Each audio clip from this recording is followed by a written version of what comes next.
No, you didn't read the title wrong, and no, this isn't clickbait. This could be the end to Fallout 76 on YouTube as we know it, video games in general, actually. Let me explain. For those of you who do not know, Gonzalez vs. Google is a pending case at the Supreme Court of the United States, which deals with the question of whether or not recommender systems are covered by liability exemptions under Section 230 of the Telecommunications Act of 1996 for internet service providers, in dealing with terrorism-related content posted by users and hosted on their servers. In simple terms, this act protects websites like YouTube, Facebook, TikTok, etc. operating in the US from liability from third-party content. For example, someone uploads a video containing some information, then uses that information for malicious purposes. YouTube under Section 230 at the moment of this recording is protected and not held liable.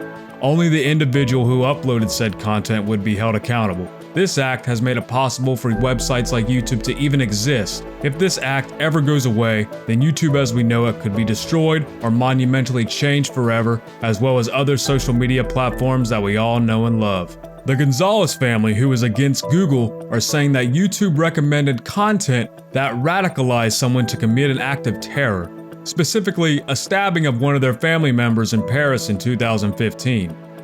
How this is being framed is that if YouTube knows that said content is being recommended on their platform, then YouTube should be held liable.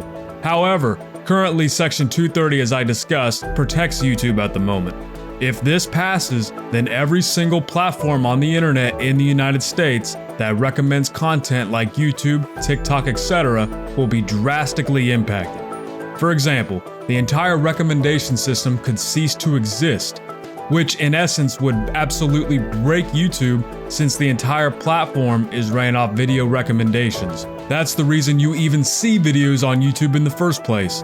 YouTube recommendation system equals YouTube as we know it. This also means that small channels like mine, for example, or if you're thinking about starting one yourself, could potentially be 100 times harder to grow since YouTube wouldn't legally be allowed to recommend your content to new potential viewers. However, don't panic because as you probably already gathered, YouTube, TikTok, Reddit, Facebook, Twitter, all the big name players have the best lawyers money can buy to fight this case. If YouTube were to lose this case, however, then there are possible workarounds that could be put into place. For example, checking a box that states that you accept videos to be recommended to you every time you log on. Some websites that are age restricted already have this system in place so that the responsibility stays in the hands of the viewer. The part that gives me hope is that, as you all know, any organization or big name company in the world are the ones with all the power and influence in the world, leverages the internet in their favor, such as advertising, politics, religion, the music industry, big pharma, etc.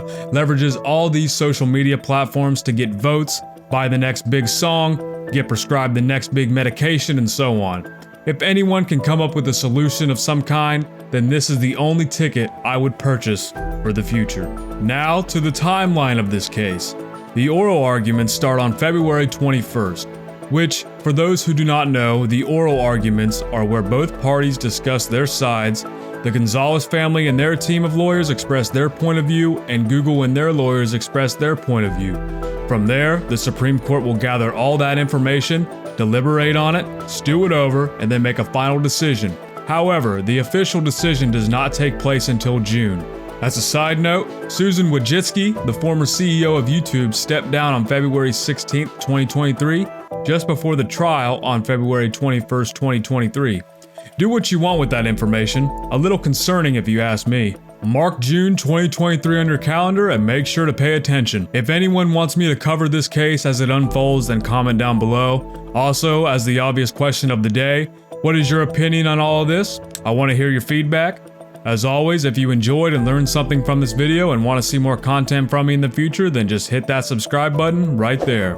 And as always, have a good one.